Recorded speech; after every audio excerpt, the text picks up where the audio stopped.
Okay, we're back with another segment of the Real Mike Pittman Podcast. And joining me on the show today is a longtime friend I've known for a number of years, is my buddy Terry Pendleton. Terry was a member of the St. Louis Cardinals, Atlanta Braves.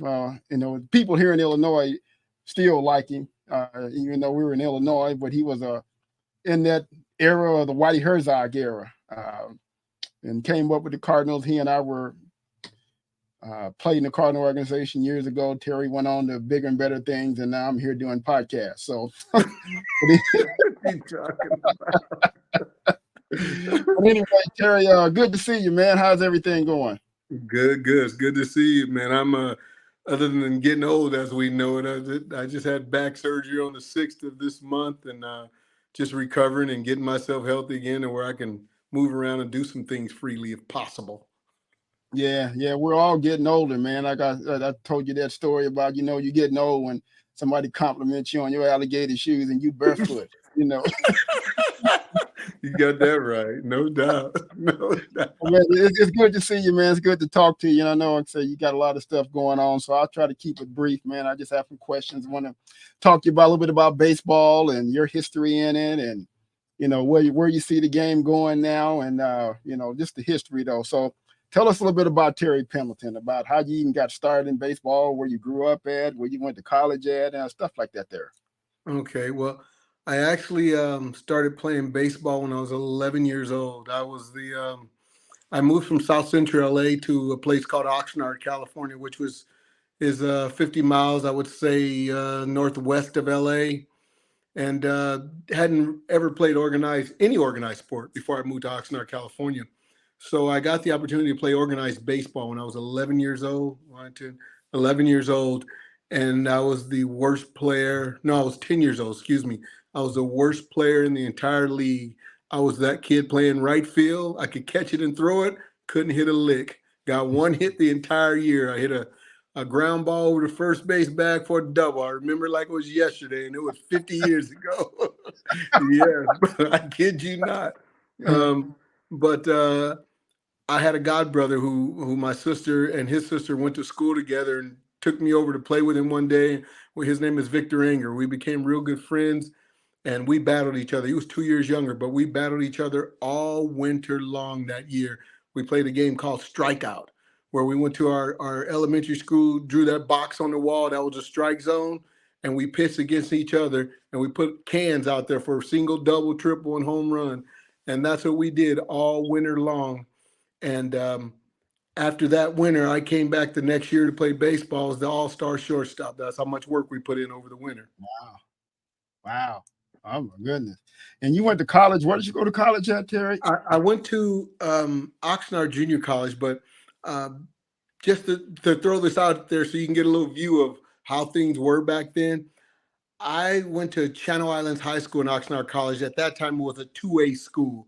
We had 1A, 2A, 3A, 4A in Southern California. That's how they marked you, by the number of people in your school.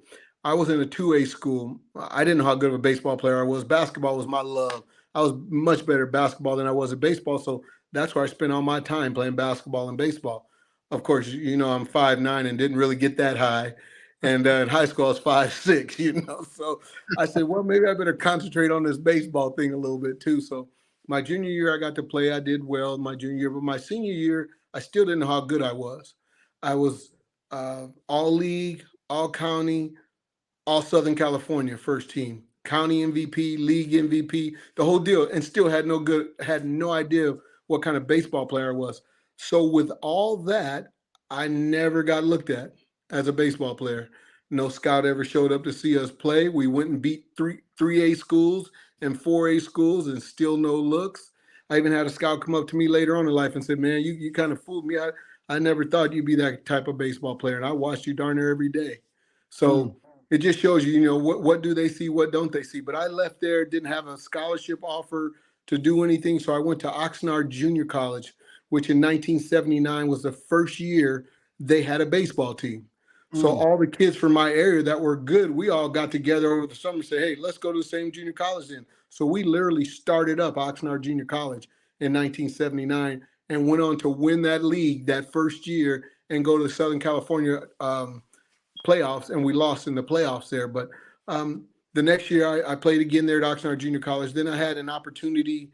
I thought 3 or 4 opportunities. I had an opportunity to go to San Diego State. They decided to take a player named Al Newman instead of me. So Al got the gig and I did not. Then University of Arkansas called, and I hit 370 and 380 in junior college. So University of Arkansas called and said, hey, listen, we're thinking about taking you, but there's also a kid at Mount Sac, Sacramento City College, that we're thinking about taking. They ended up taking him over me.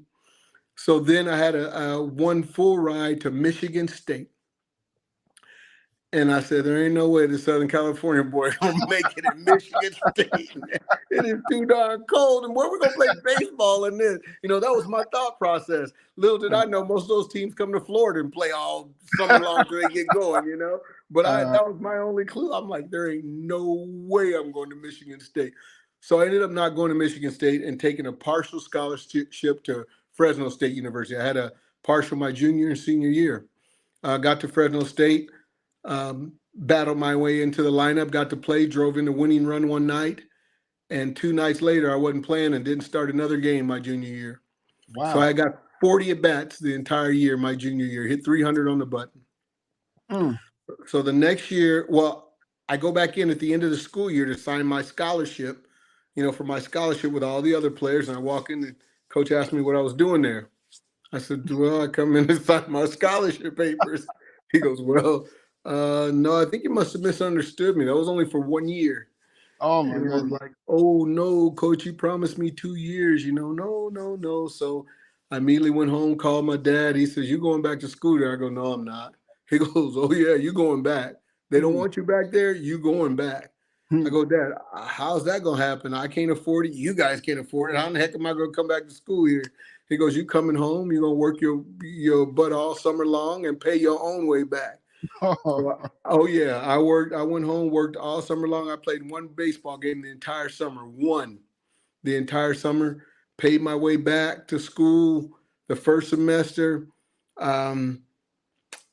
ate the first semester, the second semester, about 2 months left in school. I ran out of everything.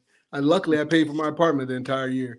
I had no food, no money. I know what it's like to go back to your apartment and have a pitcher full of ice water. That's what I had waiting on me, bro. Trust me. So my kids holler about they hungry and ain't getting nothing to eat. Y'all better hush. I tell them y'all know nothing about that. Believe me. So I did that for weeks at a time. And every time when I thought I was on the brink of something, somebody would bless me with something, man, to get me through the hump again, So yeah, tough times, but it made me stronger, made me a better young man, made me appreciate things a heck of a lot more. So from there, I got drafted in 1982 by the St. Louis Cardinals in the 7th round. Played in Johnson City, Tennessee rookie ball, played in St. Pete high A ball, played in Little Rock, Arkansas, where I fractured my wrist twice in the same year, and the second time on my 23rd birthday, and then had the University of Arkansas assistant coach come in and apologize to me for not taking me instead of taking the other kid. I kid you not. I didn't even know him. He comes to me and says, hey, I need to speak to you. I owe you an apology. I'm like, who are you? I don't know who you are. He goes, let me explain to you. So, yeah, he came in and apologized. I appreciated it. He said, man, we really should have taken you. I said, well, I mean, things happen for a reason. We're good. So I missed out on the rest of that year, them instructional leagues. I had 2 of those. And then lucky enough to make the AAA team in 1984. And in July 18th of 1984, got called up to the big leagues. Yeah. And you had a heck of a year when you got called up. I remember in 1984, you were, I think, finished 3rd or 4th in Rookie of the Year battling, I believe, too, didn't you? Or somewhere around that line? Yeah, there were a couple of guys named Doc Gooden and Juan Samuel who kind of beat me out a little bit. Yeah, they had, both of them had great years, their rookie years also. So, and I was only there half the year. They proved it all year. It was something when you talk about the minors and, the times that we were there, and as well as the number of Black players back then that I know the Cardinal organization had, and I look at, when we were in the minors, matter of fact, you were the team barber. I still tell people about the time you cut my hair. about that great haircut you moved on me and then blame me the rest of the year. I remember that. Yeah, but when you did get called up to the majors, and you played for Whitey Herzog, that was in that Whitey ball era. But one of the Yeah. amazing things was that the fact that the number of players of color, or black players, that you guys had on that 1984, 1985 team, actually. When you guys, I believe you played, was it the Twins in the World Series in 85, or was the In Royals? '85 was Kansas City Royals. Yeah, yeah, I Yeah. remember that because you got me tickets to the World Series. But Yes, anyway, sir. the number of black players that you had Ozzie at short, you had you at third, you had, I believe it was Okendo was at second. Well, Kendall came later. Kendall came later. Tommy Hurt was there then. Okay, Hurt was We there. had, in 80, 85, 84, Lonnie Smith was there. We had David. We had Willie McGee. We had David, who was Latin, David Green. We had Tito Landrum. There was a number of us there. And then in 85, we ended up trading Lonnie Smith so Vince Coleman could come up. So, we had Vince Coleman, myself, Ozzie, Willie, Tito Landrum. Kurt, I think Kurt was on that 85. Kurt Ford came up in 80. Did he come up in 85? May have. 85 or 87. One of those. I think he came up, but he didn't get an opportunity. He didn't stay the whole year. Yeah. Gotcha. Well, we had a number of black players. At one point, I think we had 7 or 8 black players on the team. Now that's kind of unusual, but I have to tell you, I came to the Atlanta Braves in '91.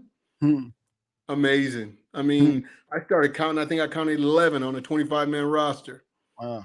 So we had some talent there, but you kind of saw where the game went, where it seemed like there were a number of black players on every team, and then you looked up again, and it seemed like there weren't any around, compared to the numbers before. Yeah, I remember, every year I would wait to get the Ebony magazine where it'd have all the black players from all the teams that were listed in there. And, it would be 4 or 5 pages that you would turn and you would see all the black players. Now you can probably put them all on one page if you could then, because back then it was probably 30% the major leagues was black. And now I think that figure is somewhere around maybe 4 or 5% in terms of the number of players. What, in your opinion, Terry, what do you think is the cause of that? I know it's cheaper to sign players in Latin American countries as it is, as opposed to signing players in the United States. And then you also have to compete with basketball and football, which are more, I guess, I just lost you there, Terry. I'm sorry. You there? That's okay. Yeah, I'm here. Yeah. Okay, what do I need to do? I need to put my face back on here? Yeah. I'm terrible. I apologize. That's okay. Wait. Leave camera. I need my camera. All right. I'm sorry. Okay. There you go. Yeah. No problem. I think with thinking about that and going back over the years, I think there was a lull in the game where, to be totally honest with you, it was tough for black players to be able to afford a baseball glove or a bat or a ball. I think it got tough to a certain point. I think the other issue is, hey, you and I can go out and play one-on-one basketball and get better every single day. And we can go out and throw a football back and forth and get better every single day. And it was tough for a black player, first of all, to have a ball, to take it out and bounce it against a wall and go field it like Ozzie Smith every day. It was just tough to do, and it got boring for a kid that didn't really know the game and know how to play the game well. So I think that lull went about in there. I think at times scouts went to different areas to look for players because it almost seemed like they needed them right away instead of having the opportunities to develop them like they wanted to. But I got news for you. Players are coming back. Oh, I'm seeing it. Believe me, I am. I am seeing it. Our minor leagues, I'm seeing it on other teams. I'm seeing it in different drafts. I'm definitely seeing it here. I mean, we draft kids on talent, and we draft kids on the possibility because you see all the talent in a 17, 18-year-old high school kid. You see it's there. Now let's go put it together. Let's go teach him how to do it. That grooming, that grooming's major. If you got a kid and he's got some talent, the grooming is major for him. So we've taken on that challenge, and our organization has taken on that challenge. And what I see in the minor leagues, other organizations are starting to do the same things. Yeah. When you look at that, in that Michael Jordan era, when Michael Jordan came on the scene, everybody wanted to be like Mike, and it was cool to play basketball because it was also tied to hip hop, in terms of the shoes, the excitement of a slam dunk or even your buddy. And you did play with Dion too. I think he was in Atlanta. Oh, yeah. Dion and I spent 4 years together And then we spent another half season in Cincinnati together. Yeah. And then the excitement that, that he brought to the football game. So, and you did touch on an interesting point too, in terms of the cost of playing baseball, the, cost of spikes, the cost of a baseball bat, the cost to play on the traveling team, the cost of a glove, as opposed to just having a basketball and going out and play. Right. You got several outdoor basketball goals. So all you need is a basketball, and you can play barefoot if you needed to. Absolutely right. And I think the bigger thing is we have to, some people at times they want to shoot down all these travel ball teams and what's going on with them. But the best of the best are getting the opportunities to play there, and kids are getting the opportunity to see how good they really are. But I'm just talking with a scout here today about traveling ball and how things are going and the whole deal. And the one thing he brings up to me, he says, you know what? A lot of these black kids are getting an opportunity now, whether they can afford it or not, because there are a lot of people starting to fund them now. He says, I've got two I fund because I want to see these kids get an opportunity. So there's a lot of sponsorship going around to help the black youth get the opportunity in the game of baseball also. And I really commend that. Marquise Grissom has a program here that helps kids get scholarships, go into school, go to college, get drafted. And he's been doing it for a lot of years. Him and Marvin Freeman, both. Yeah. Hey, talk a little bit about, I don't know if Atlanta has an MLB academy there. I know they have one in Houston. They have one out in California. I don't know if they just did one in Philadelphia area. What's your take on those MLB academies that they have? Well, I think it's great. I think it exposes those kids. They find out if this is really what they'd like to do. I don't know exactly how it all works, but just exposing young black kids on the game of baseball. You can go, like you say, you can go to a gym or go outside and play basketball. You can go on the football field and watch. You can go to a high school football game and watch kids play football and really get a grip of, is this something I really want to do? Baseball, you got to be in the middle of it. You got to be in the middle of that battle, man. That guy's got to be throwing that ball to you. You got to be trying to catch it with the game on the line to see if this is something that my heart and I truly want to do. So I think that those academies give these kids an opportunity to learn if that's something they truly want to do. And if their heart's really in it, as a baseball player, man, you got to have your heart in this thing. If you want to give it any kind of shot, you got to be real. You got to be willing to work. You got to be willing to give up things you don't want to give up, but you got to make a decision in doing so. And these kids now, sometime I really believe they're making these decisions too early in life. I guarantee you there are some wide receivers we never heard about because a high school coach told them, hey, either you play football or you play basketball. And they'll go play basketball. But they might have been the greatest wide receiver we've never heard about because the coach didn't give them an opportunity to play both.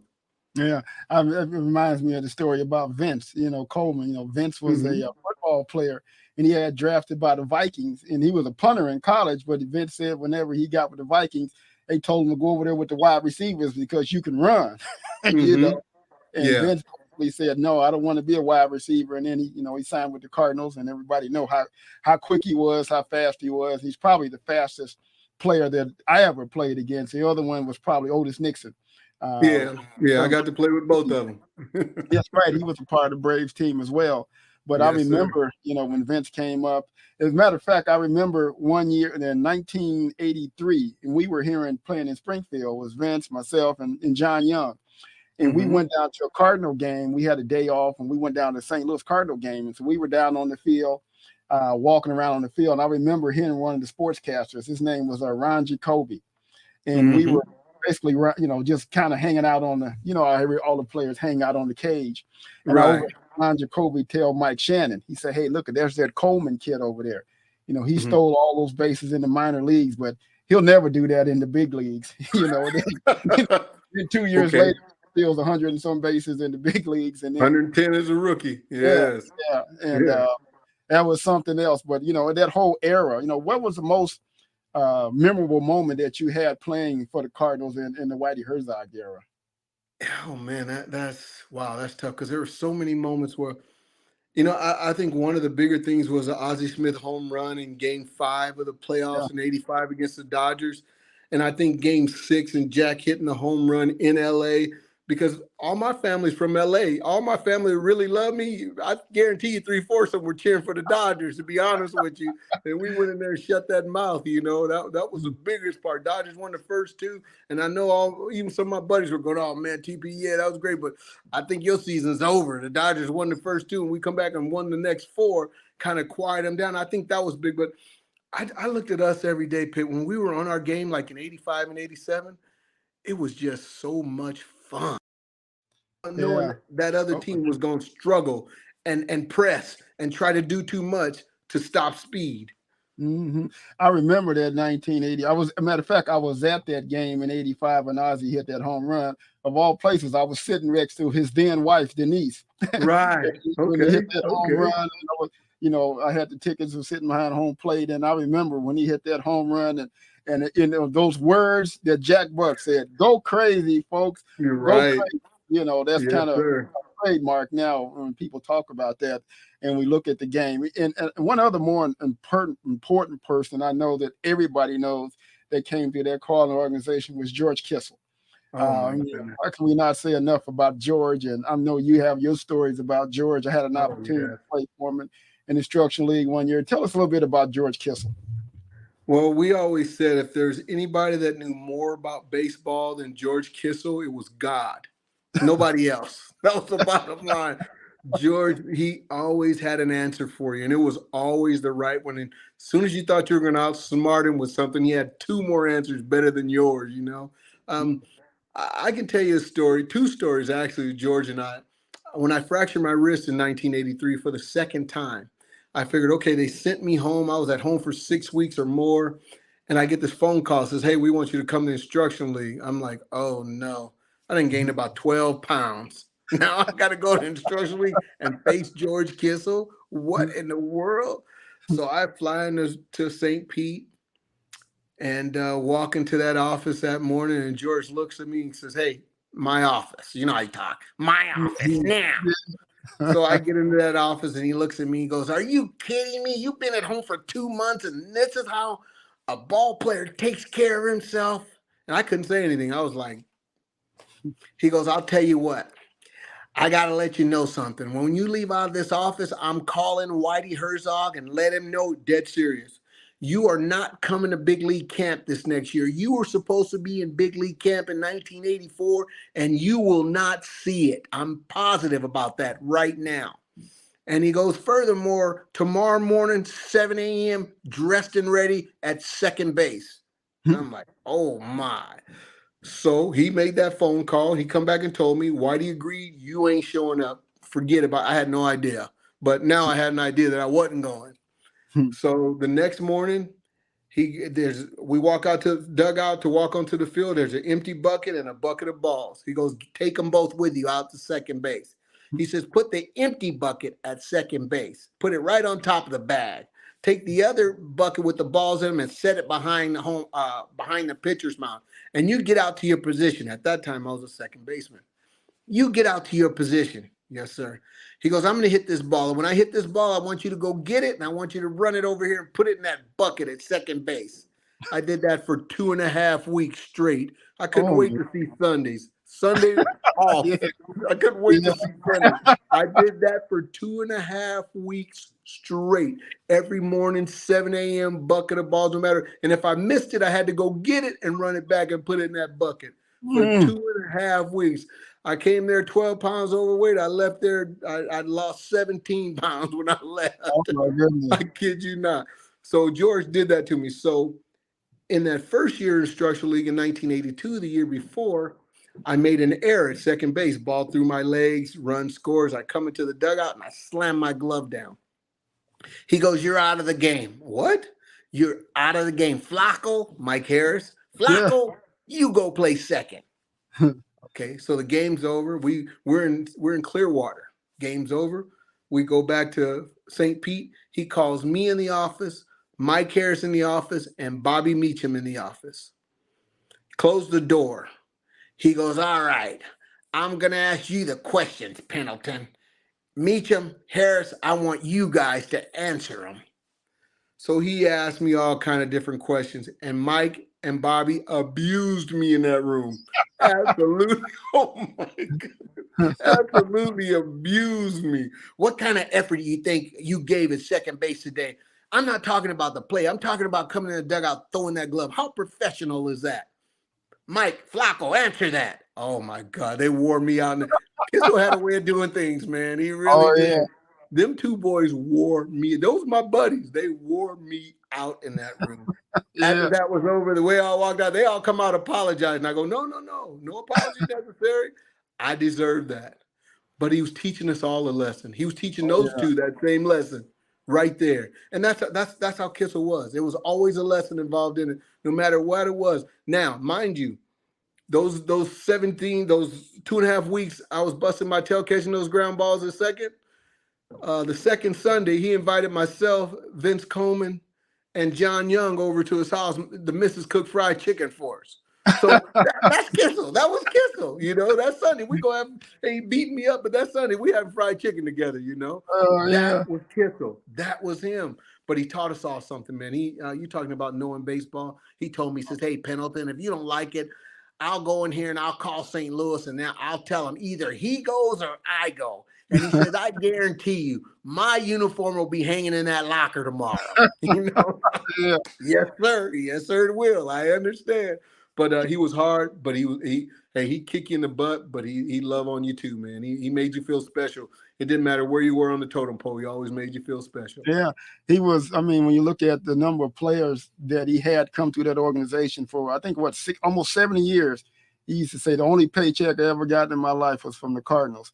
And so you look at all the players that come through there. He talked about Musial and Shaney's and Gibson and Flood. Oh yeah. Simmons. I mean, there were just tons and tons of players that all come through that. It was the way that they did it. Matter of fact, I think they have a outliner they call it, do it the Cardinal way. And I think that's still intact right now. And I remember having the opportunity to play instructional league for Georgia in 1980. That's when I was a suspect, the prospect. The next year I was a suspect. So I went from prospect to suspect in a short period of time. I had some arm rotation problems, but that was probably the best time that I had, in a Cardinal uniform was 1980 in instruction league, because we played against all the best players that it was. Juan Samuel, Fred McGriff, Darryl Strawberry, Dwight Gooden. You got them all through there, man. You got every one of them through there. Perry Francona. You name them, we played against them. The little guy that wound up playing basketball, Danny Ainge. I think he was with the Blue Jays. So remember, we had them down in the instruction league that year. But I went from a left-handed 90+ mile an hour fastball, and throwing 90+ to low 80s.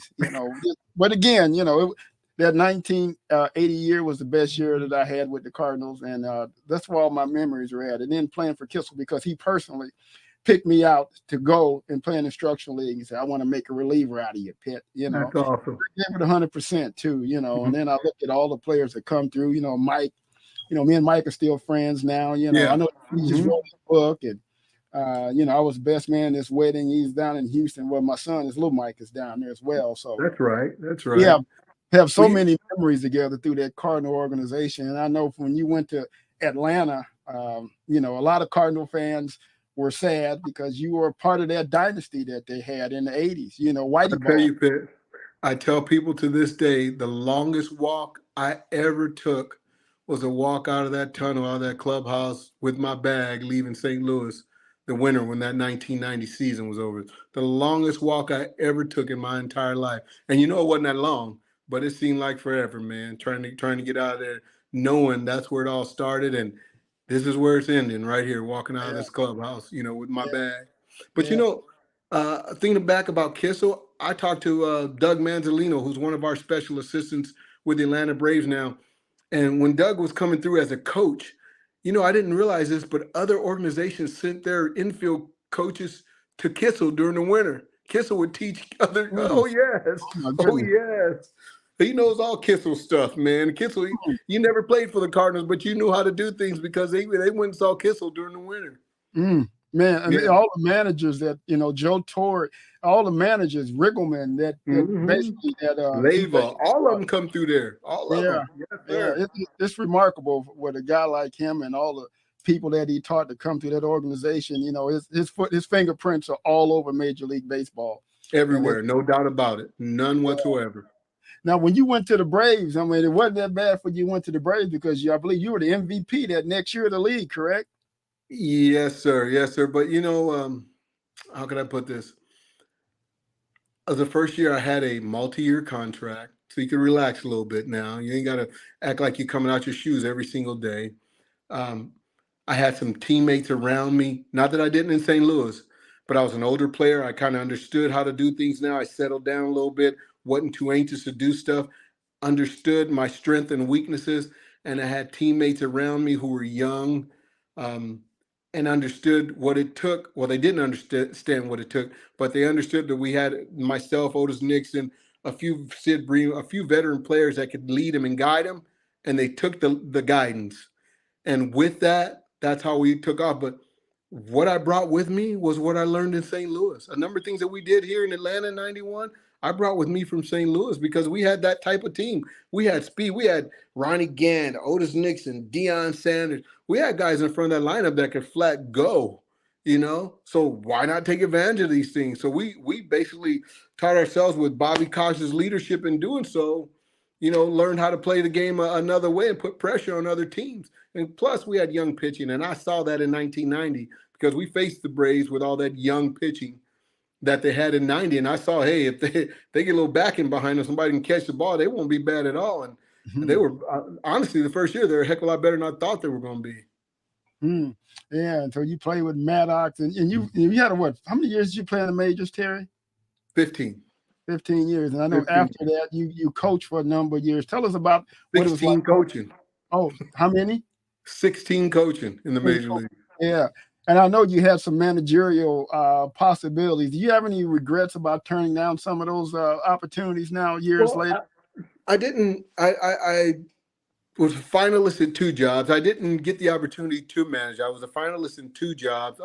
One of the finalists, they had to pick between myself and Joe Girardi one year, and both of us turned it down at the last minute because of some other things that went on with that organization.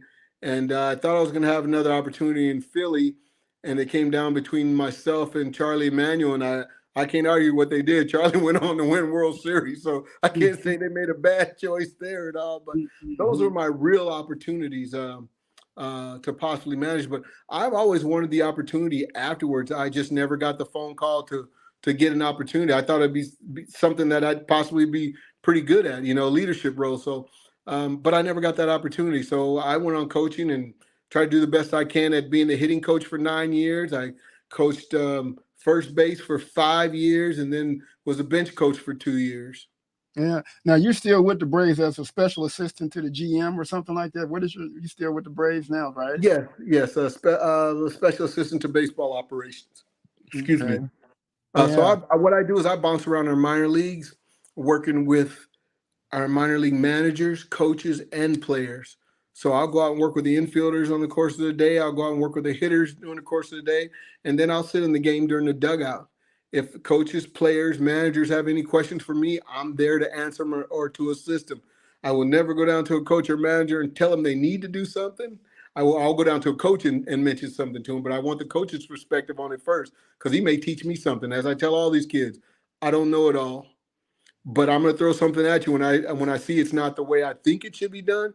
But I'll ask your opinion on it first. Hey, why did you do so-and-so? Or, hey, why didn't you do so-and-so? I want to get their opinion because I may learn something from their opinion. So that's what I do over the course of the year. And I'll visit all our minor league teams from Augusta, Georgia, which is our low A ball team, to our AAA team here in Gwinnett.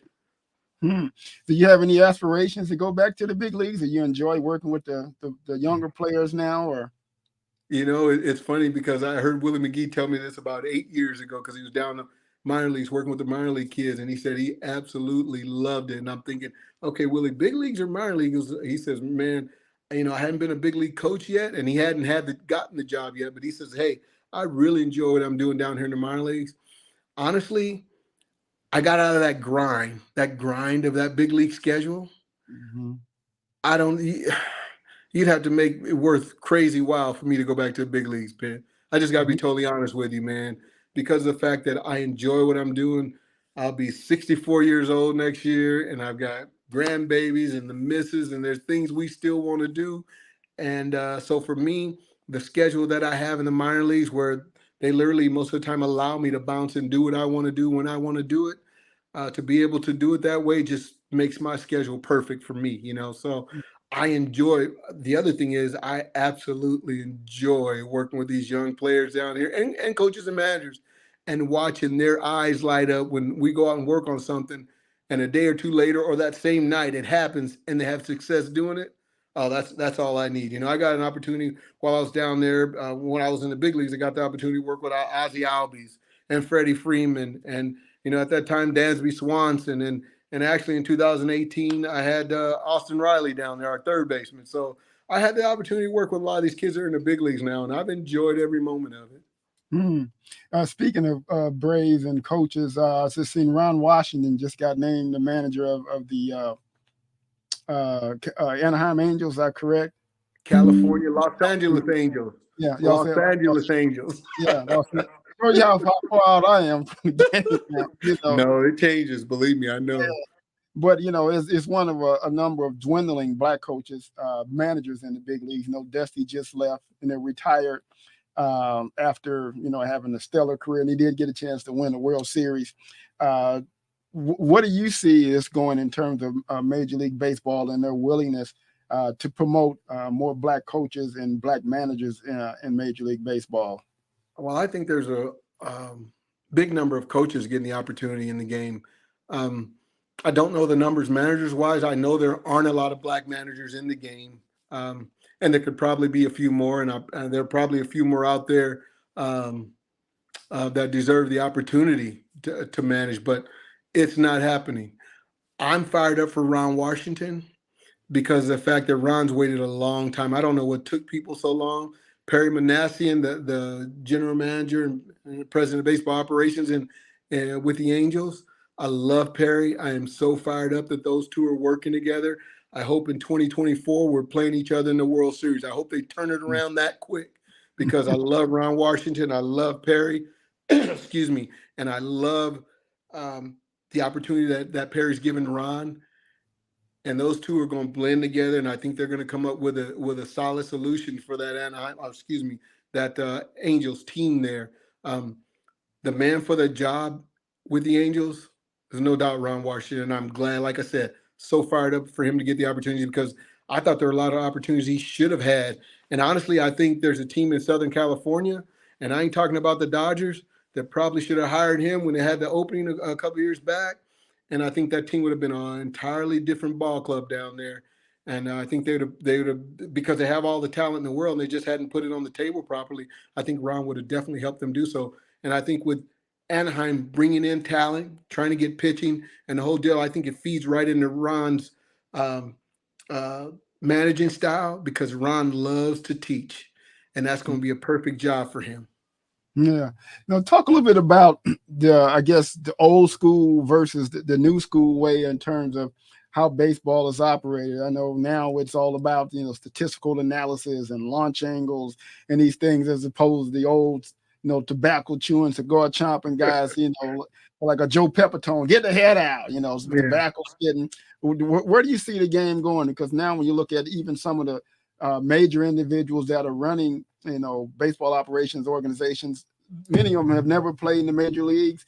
I remember some years back meeting some of the Cardinals. I believe as their director, I can't remember exact title, but this person told me they played 1 year at an Ivy League school, and then the number two person was a female that never played baseball. But it was all about the analytical data that they were using, you know. And then you look at the movie Moneyball, you know, with Billy Beane, a guy I know you probably played against. I played against him years ago. But, you know, how do you see that, you know, in terms of the way baseball is going now? I know Lee Thomas was one of those old school type guys. Right. He was with the Orioles, and I got the opportunity to be a scout with the Orioles because of Lee Thomas. But I was kind of one of the old school guys, you know. Right. I got you. But now, when you look at it now, everything is about, data. Can you speak to that a little bit? Well, I think I can speak for us. I can't speak for everybody else. I can speak for us. Our guys make sure we have all the data possible to help us win every day at every level. Now, what you choose to do with that data, I would hope that you would use it all the data that's there that can assist you in winning. If the data shows up and it proves that, hey, this guy's doing this the way we're saying, this data saying he's doing it, we would be a fool, us old schoolers, we would be a fool not to use that data to help us. So I can see that part of it. There are things in the game now that guys that have not played the game may not be able to explain or express to these kids who are playing the game now. And that's where some of us old schoolers come into the game. I know our hitting, for example, they teach different things in our hitting. Different kids have to be taught different ways. And I think that's the thing that we as an organization, the Atlanta Braves, had to come to grips with. There are some kids that go along with all the new school teaching, and that's the way they learn how to do their thing. There are some of our kids that combine both of them, and there's some of our kids, we have a few that are straight old school, and they want the old school teaching. So we have to find a way to get through to all of those kids. So guess what we do? We go in and we have them look at video like we wish we had when we were playing, clear as it is now. And they get an opportunity to see themselves and what they're doing and not doing. And then we go back to the cage and say, okay, this is what you need to do. What's the best way to get you there? That's when they all fall in line. So I can only speak for us. Our organization uses every piece of data possible that we could possibly get to help us be successful. Now, it all may not be successful that night for us in facing certain people or certain teams, but our organization makes sure we have it available to us. It's not shoved at us every day. They bring it in and say, listen, this is what we got. Here's a list of things that these guys will do. Here's their tendencies. Let's go over them. And our hitting guys will go over things with our hitters to let them know this is the tendencies of hitters. This is a tendency of pitchers, and then our pitching guys will sit down with the pitchers and go over their stuff and how they want to attack and what this hitter may or not do. But we have those things. To me now, in sitting down looking at all this analytical stuff, there's a lot of this stuff I wish we had as a player. I wish I had as a player. I wish there were a number of things I had as a hitter. So the analytical stuff does help. It does help. You take what you need from it and run with it. Yeah, back when we were coming up, they didn't have all these, baseball cages and schools and places you can go hit in. Like you said, you drew a box on the wall and that was it. We used to play a game in St. Louis called corkball. We played a tennis ball. We put it in newspaper. We burned it and burned the hairs off of it. You take an old broomstick and we play corkball all day in St. Louis, which is one of the things that we did. And that's how we developed our hand-eye coordination. We didn't have baseball machines. So basically we learned the old school way because we didn't have all the things that these kids have now. And even talking about that, I know you were in that era, where steroids were very prevalent in baseball. We had Mark McGwire, Rafael Palmeiro, Sammy Sosa, and Barry Bonds, who was never actually found guilty or anything. But in your opinion, do you think those guys belong in the Hall of Fame at some point? That's a tough question. You'll have people fighting both ways. Listen, these guys played the game. They had help at the time. I guess I can't prove that. I guess others have proved that. But man, it's tough for me to look at Barry Bonds, and I got to see him play against him. And then I got to see him when he was older, hitting 50, 60, 70 home runs a year. I've never seen a player swing the bat like Barry Bonds did. I have never, ever seen a player swing the bat like Barry Bonds. For Barry Bonds not to be in the Hall of Fame, I'll probably get a phone call tomorrow from some other old player talking about, man, what you talking about? And I'll get some from a new, younger age player talking about, how can you keep him out? So personally, it's everybody's opinion. But I played against Barry Bonds, and with the talent that Barry Bonds had, I say Barry Bonds is a Hall of Famer. Okay. That's just my own personal opinion. Now, there may be people mad at me. There may be people agreeing with me, but that's just my own personal opinion. I remember in 1983 playing against Jose Canseco. He was in Madison, Wisconsin with the Oakland A's farm team. He was 185 pounds. 2.5 years later, he's 240, 230, 240, all muscle, which, it was at that time, and even then, you knew that a lot of the owners knew what was going on. But the thing being that, hey, if these guys are bringing people in the stadium, they coming in, they kind of really looked the other way because it was like, hey, we're making a lot of money. So, money played a major factor in that. And again, you'll always get that argument from people that, oh, they shouldn't be in there because they cheated or this, that, and the other. So that'll be an argument, and they'll probably get put in by the old timers committee or something, 50 Yeah, years. yeah. If that Yeah, happens, I will say yeah. this: everybody got on Conseco when he said about 70% of baseball is doing it. Everybody laughed and told him he didn't know what he's talking about. That's all I'm going to say. Yeah, even our last years with the Cardinals, I remember that they had us taking urine tests and Oh that yeah. type of thing. Oh yeah. There's some stories I could tell about that, but I won't say anything No, about I that. hear you. Believe me, I hear you. No, Yeah. I tell you, you look back as a player, and I go, man. I get that question asked to me all the time. Hey, did you take steroids? No, I didn't take steroids. Believe me, they couldn't get me to take aspirin. How you gonna get me to take a needle? And they said, well, if you knew what it could do for you, would you have done it? I said, honestly, I probably would not have, because I'm one of them guys. I'm scared of the after effects. Yeah. I got to live the rest of my life when this game's over. How am I gonna be able to live it? So that would have played a big point in my own decision as to whether I'd try that stuff or not. Yeah. Coming up now or years ago, who was your mentor coming up? Did you have a mentor? Wow, that's tough. I'd say when I got to St. Louis, Ozzie was. There was no doubt. His work ethic and the way he went about doing everything was a way that I wanted to learn to do. He came out and showed you why he was the best shortstop in the game. He came out every day and worked his rear end off to be the best shortstop in the game every day. And I took heed to that. And I felt like Ozzie Smith's on the field working. I better get my young tail on that field and work, be a better baseball player. So I would definitely say Ozzie had a lot to do with that.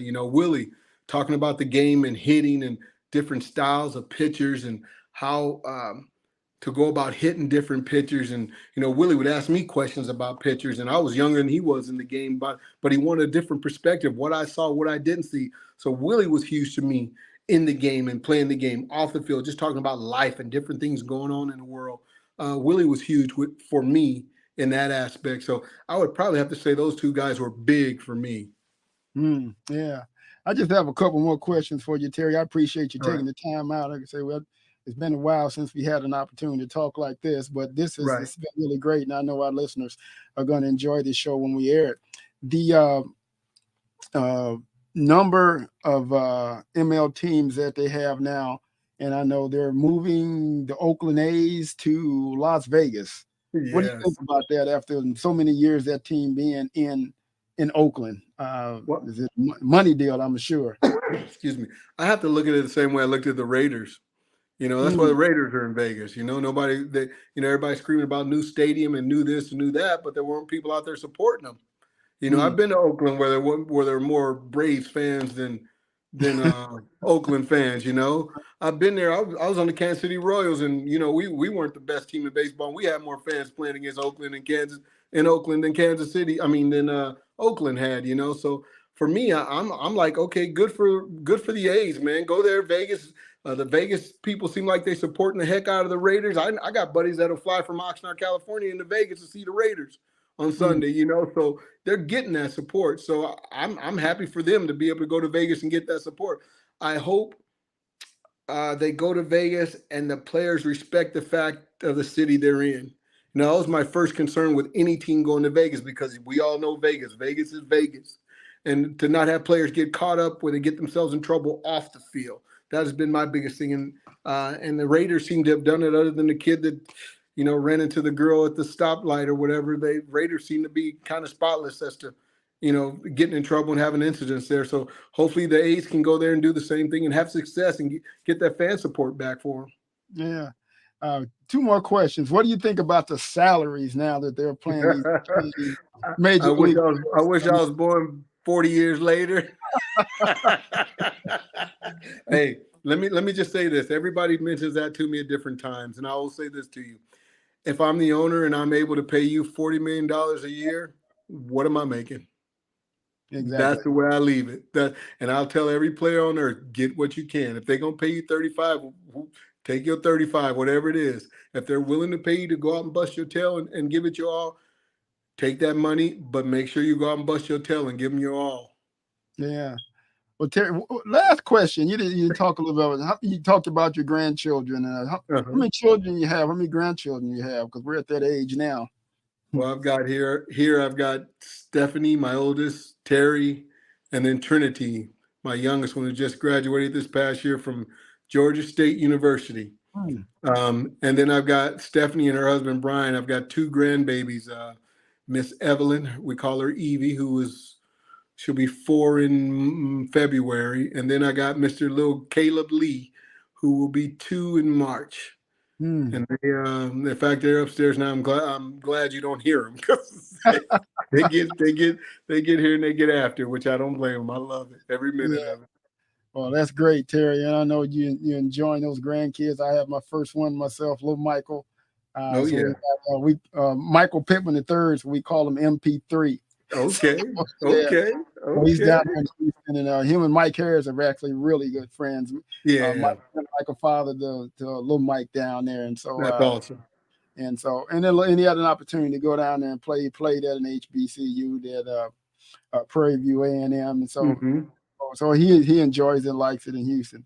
Terry, I appreciate you taking the time out, I know, of your day and doing this interview. I know we've been trying to get it together for quite some time. And I know. I apologize. My schedule is crazy this winter. I'm remodeling bathrooms and got all kind of other stuff going on here at the house. So I'm trying to get it together before spring comes around. You know how that works.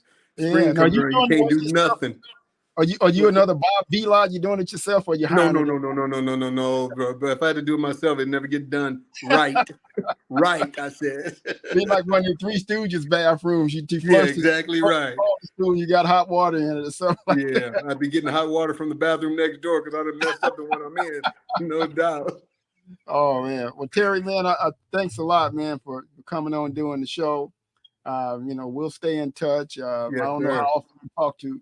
Some of our other buddies like Vince and Willie and Ozzy, we were all had that camaraderie back. We all kind of stayed together and talked to each other. So, but it's good talking to you. And, I don't talk to a whole lot of baseball guys. Me and Strawberry, we're real close. He came and spoke to us one year and did a show for me or whatever. And, I still have some conversations with him. I haven't talked to him, recently. And, Kurt Ford, me and Kurt are really close. In Las Vegas now. And I didn't know he was in Vegas now. Okay.